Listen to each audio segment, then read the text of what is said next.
ఒక స్త్రీ పరపురుషుడితో మాట్లాడుతున్నప్పుడు 3 అడుగుల దూరంలో ఉండి మాట్లాడాలి. చెప్పండి.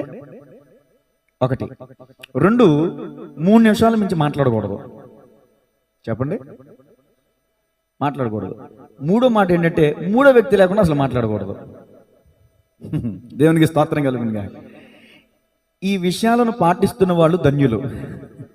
లేదు, ఈ విషయాలను పాటించట్లేదు, తల్లి ఉండగా ఫోన్ మాట్లాడకుండా దూరంగా వెళ్ళిపోతుంది, తండ్రి ఉండగా తండ్రి దగ్గర కూర్చుని ఫోన్ మాట్లాడకుండా దూరంగా వెళ్ళిపోతుందంటే, ఒంటరిగా ఎక్కడికో దూరంగా సందుజీవనకు నుంచి ఫోన్ మాట్లాడుతుందంటే, ఒంటరిగా డాబా పైకి వెళ్ళిపోయి ఫోన్ మాట్లాడుతుందంటే అది కొంచెం తేడా అని అర్థం. ఇక్కడ దావీదు గారు మిస్డ్ కాల్ ఇచ్చారు. ఏం కాల్ ఇచ్చారు? Missed call. ఇంకో పేరు పెడతాను నేను, రాంగ్ కాల్. మన సంబంధం లేనోడు పిలిస్తే దాన్ని ఏమంటారు? రాంగ్ కాల్ అంటారు. చాలా రాంగ్ కాల్స్ వస్తూ ఉంటాయి ఈ రోజున కదా. ఎవరండి?